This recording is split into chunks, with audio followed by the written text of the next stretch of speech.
Dadperfectrevenge. My son locked me in the house, but he didn't know what I kept in the basement. The sound hit me like a punch to the gut. Click, every lock in my house activating at the same time. Electronic locks on every door, every window, every possible exit. I was standing in my living room, still holding my dinner plate of leftover meatloaf, when I heard it. The sound was cold, mechanical, final. Then came the footsteps. My son Nathan walking away down the gravel driveway, his expensive leather shoes crunching on stones.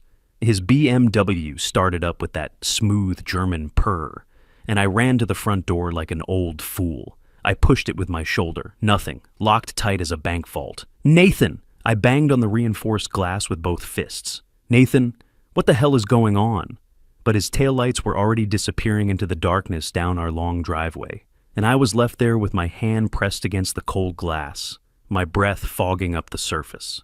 My own son, my flesh and blood, had just locked me in my own house like a rabid dog that needed to be put down. My name is Vernon Hoffman. I'm 62 years old, and let me tell you something. I've lived through things that would break most men. I built Hoffman Construction 35 years ago, with nothing but a beat-up pickup truck and my two hands. Started when I was 27, fresh out of the service, with nothing but determination and a willingness to work 16-hour days. Today it's one of the biggest construction companies in the state, with annual revenues pushing $50 million.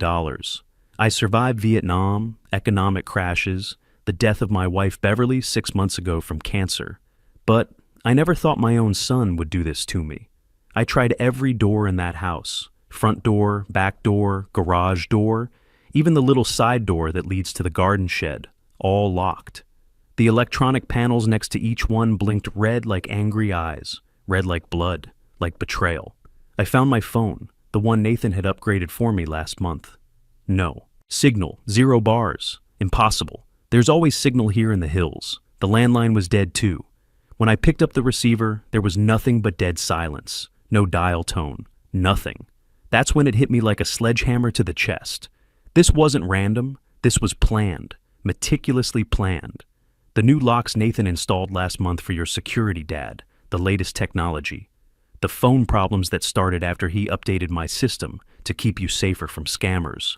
Patricia being fired 3 weeks ago after 20 years of loyal service because of necessary budget cuts.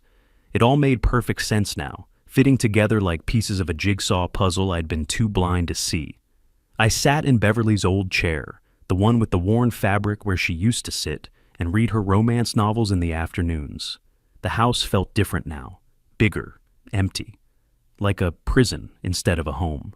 The security cameras Nathan installed were humming overhead, their red lights blinking. Steadily, he was watching me from wherever he was, watching me like I was some kind of lab rat in an experiment.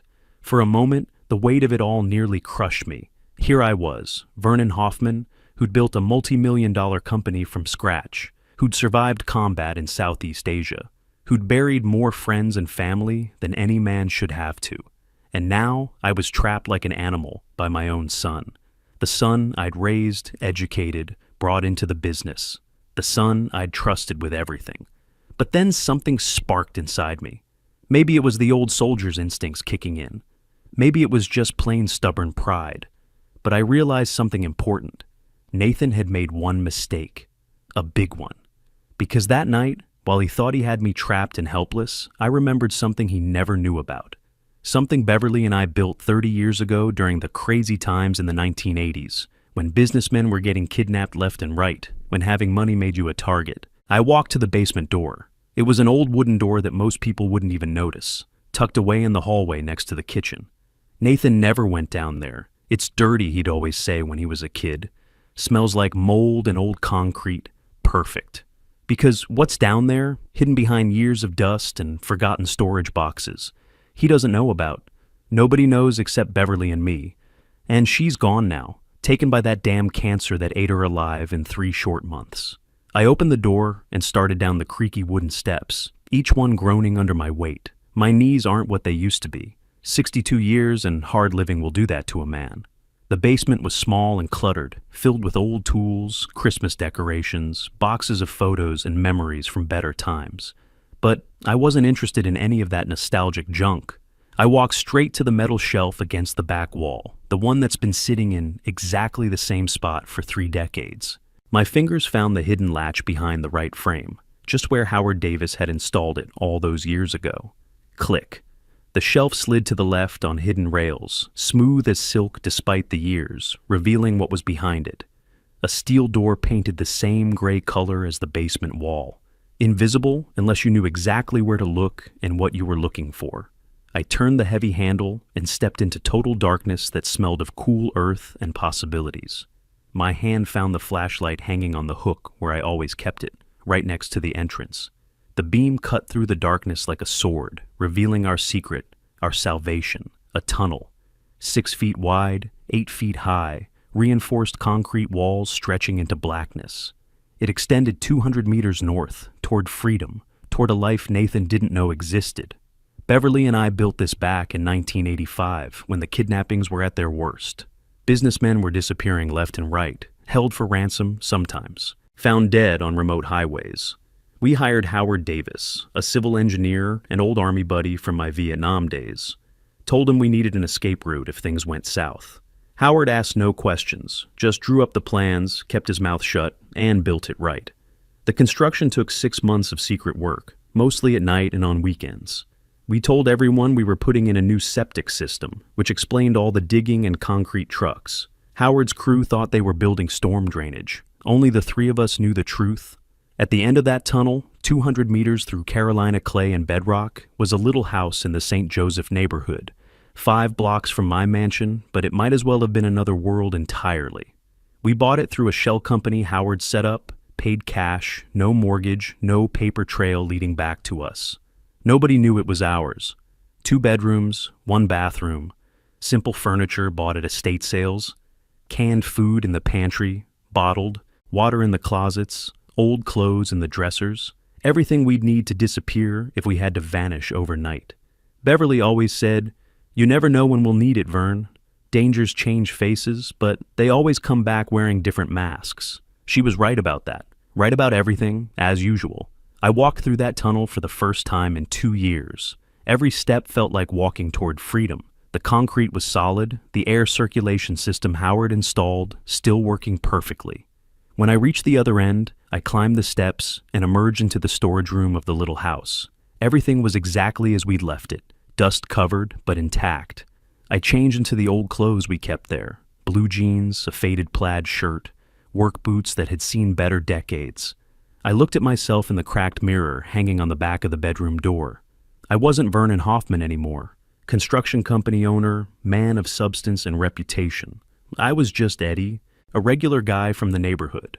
Another invisible old man nobody would look at twice. I stepped outside into the night air for the first time as a free man. It was cool and clean, carrying the smell of wood smoke and somebody's barbecue dinner. Real smells, human smells. Not the sterile, monitored air of my electronic prison. I walked to the corner store, bought a newspaper and a cup of coffee, acted normal. The teenage clerk didn't even look up from his phone. Perfect. I was nobody to him, just another customer. I spent that first night in the little house, sleeping in the simple bed with sheets that smelled like lavender fabric softener from years ago. For the first time in months, I slept deeply. No nightmares about losing Beverly. No anxiety about the business. No worry about Nathan's strange behavior. Just peace. The next morning, I was ready when Nathan came to check on his prisoner. I'd returned through the tunnel before dawn, changed back into my pajamas, messed up my hair, practiced looking defeated. When he walked through that front door with his expensive suit and his concerned expression, I was ready to give him the performance of a lifetime. "Dad, you okay? You look tired. I couldn't sleep, son. These new locks, they make me nervous. Why did you lock me in?" "I don't understand." His face was cold as January concrete. No emotion, no real concern. Just calculation. "It's for your own good, Dad. You're not thinking clearly these days. You need rest. You need to be safe. Safe. From what? From whom? From him, apparently. He left after 10 minutes, probably satisfied that his old man was broken and contained. And I went back to work. Real work. The kind of work I'd learned in the Army and perfected in business over 4 decades. See, Nathan thought he was so smart with his MBA from some fancy college and his modern corporate strategies. For months, he'd been planting seeds with the board members. Dad's memory isn't what it used to be. Sometimes he forgets important meetings, gets confused with contract details, shows up to job sites and doesn't remember why he's there. All lies, every single word, but said with such genuine concern, such filial devotion, that people believed him. Why wouldn't they? He was his son. What kind of monster would lie about his own father's mental health? What Nathan didn't know was that through my double life as Eddie, I'd been watching him too, gathering evidence, following money trails, listening to conversations he thought were private.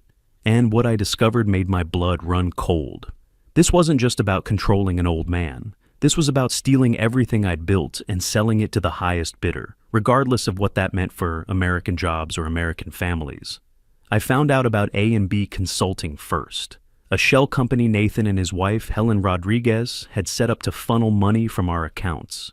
$800,000 over 2 years, almost $1 million stolen from the company I built. With my own hands, siphoned off through fake invoices for consulting services that never existed. But that was just the beginning. Nathan's real plan was much bigger, much more devastating than simple theft. He was negotiating to sell Hoffman Construction to a Chinese investment group called Pacific Development Corporation. Not just a partnership or a joint venture, a complete sale. My American company, built by an American veteran with American sweat and blood, employing 200 American families with mortgages and kids and dreams, sold to foreigners for quick cash that Nathan could pocket and disappear with. And Helen, his manipulative wife with her business degree and her cold calculating smile, was the mastermind behind it all. I'd watch them together at company events, the way she whispered in his ear, the way she guided conversations toward profit margins and efficiency improvements. She'd identified our company as a perfect acquisition target and married into the family to make it happen. It was brilliant, in a sick, twisted way. But I needed proof, real evidence that would hold up in court and convince a jury. Suspicion and gut feelings don't win legal battles. You need documents, recordings, hard evidence that can't be explained away. So I got myself a job. Eddie Vance, down on his luck, needing extra money to pay the bills. City cleaning services, night shift. They were always hiring for the overnight cleaning crews, the invisible army that keeps the business world running while everyone else sleeps. The supervisor, a heavyset guy named Rodriguez with coffee stains on his shirt, barely looked at my application. "You ever worked cleaning before, Eddie?" "All my life, sir. Houses, small offices, whatever needs doing." "Why you looking for work at your age?" "Most guys your age are thinking about retirement." I put on my best beaten-down expression.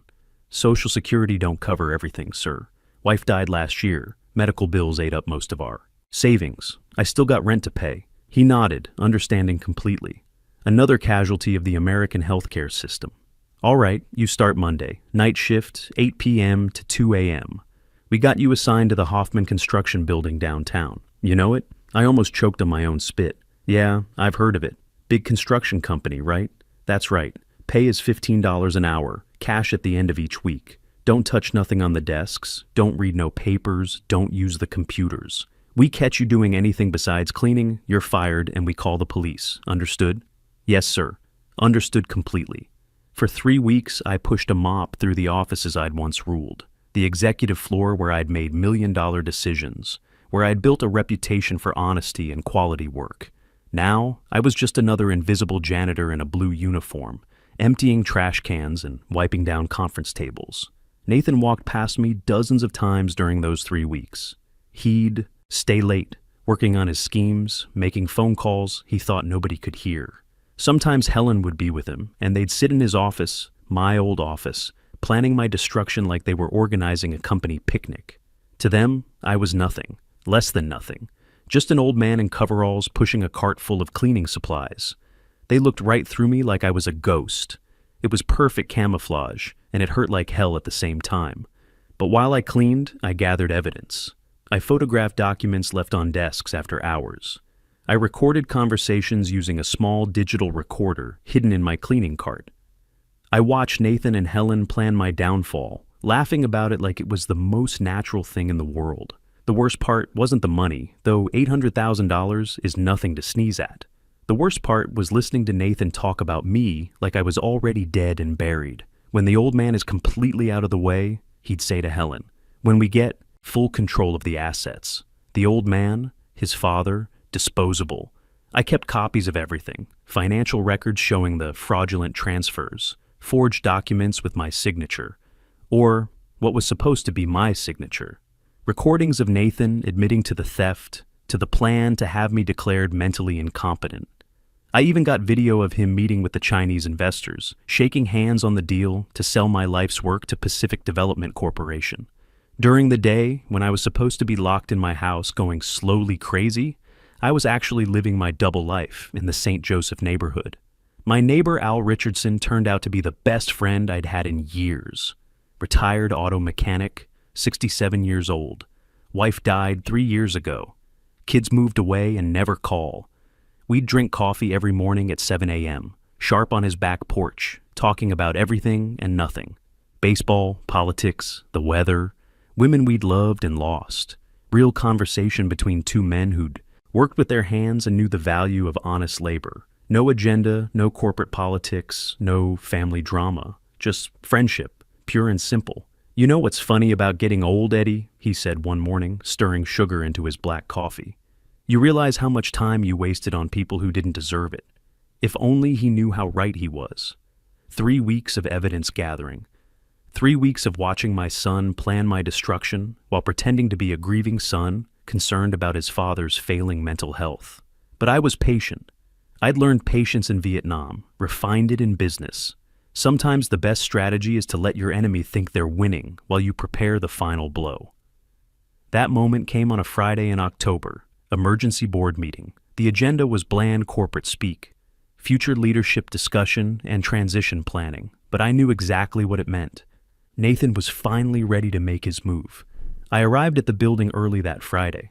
Evening, still in my janitor uniform, pushing my cleaning cart down the familiar hallways. The board members started arriving at 7:30 p.m.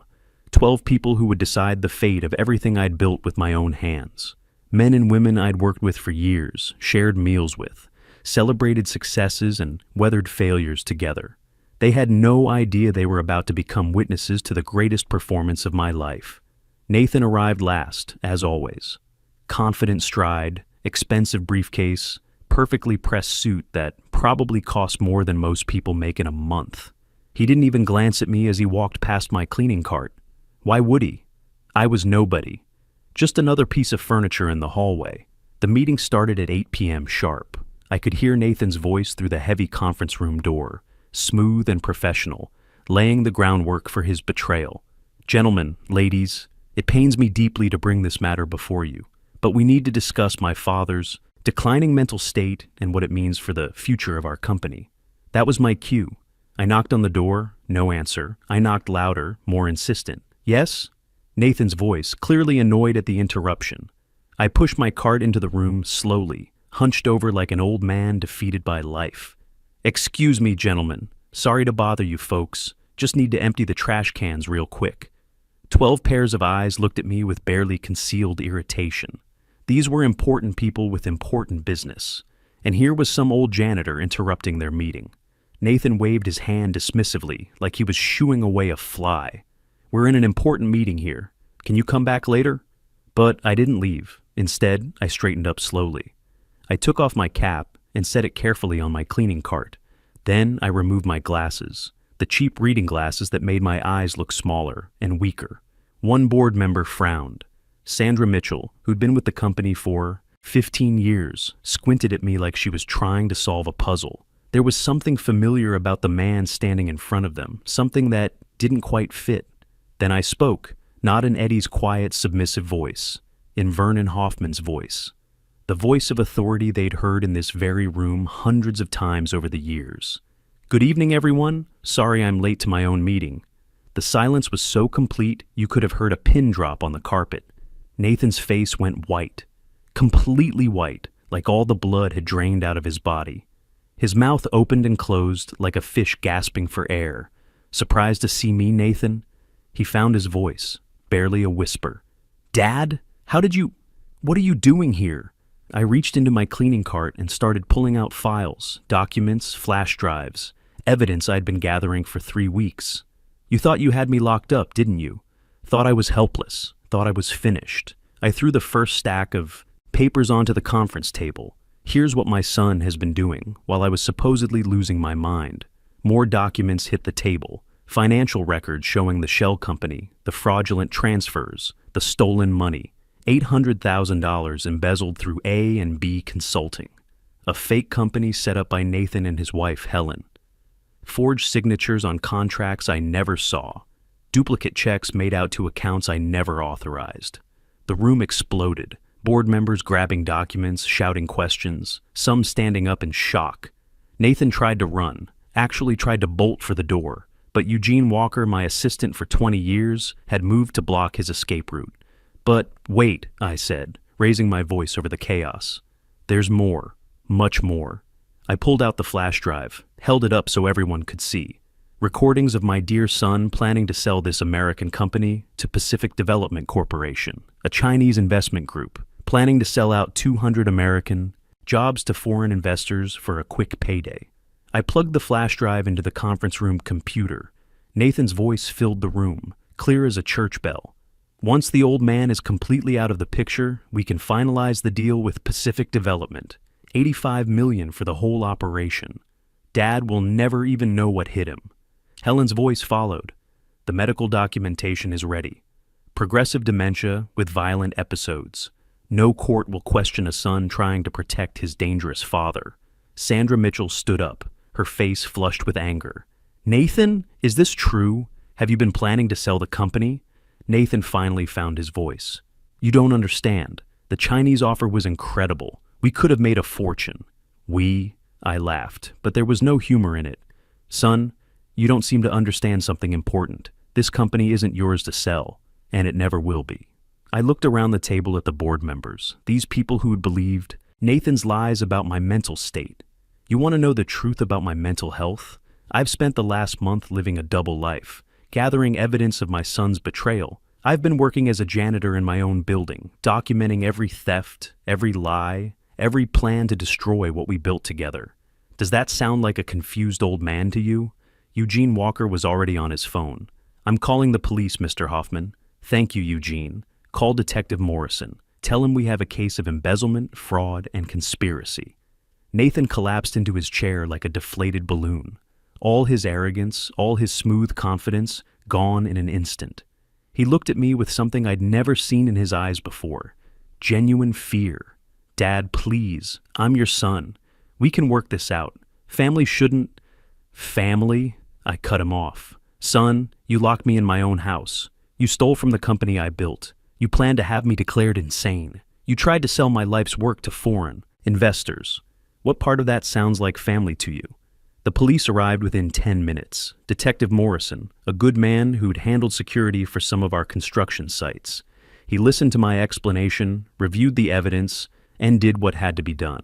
Nathan Hoffman, you're under arrest for embezzlement, fraud, and conspiracy. You have the right to remain silent. As they led him away in handcuffs, Nathan looked back at me one last time. You've ruined everything, Dad. I could have made us rich beyond our dreams. Son, I said quietly, we already were rich. We had a company with a reputation built on honesty. We had employees who trusted us. We had something that mattered. But that was never enough for you. The next morning, I didn't go back to the mansion. Instead, I stayed in the little house in St. Joseph. Al Richardson was waiting on his porch with 2 cups of coffee and the biggest grin I'd ever seen. Saw the news, neighbor. Quite a story about some construction company owner catching his son red-handed. I sat down beside him, accepted the coffee, felt the morning sun on my face. Yeah, quite a story. You know what I think, Eddie? What's that, Al? I think that old boy's gonna be just fine. Man who's smart enough to outsmart his own sons probably got plenty of good years left. The company was saved. The employees kept their jobs. Nathan got 7 years in federal prison. Helen was deported back to her home country. And me? I'm 62 years old. I lost my son, but I found my dignity. I lost my mansion, but I found real friendship. I learned that family isn't always about blood. Sometimes it's about the people who stand by you when everything falls apart. Nathan thought he locked me up, But all he really did was set me free. Sometimes the greatest revenge isn't destroying your enemy. It's proving they never truly knew you at all. When family fails you, remember, the strongest bonds aren't made of blood. They're forged by choice, respect, and the courage to stand up for what's right.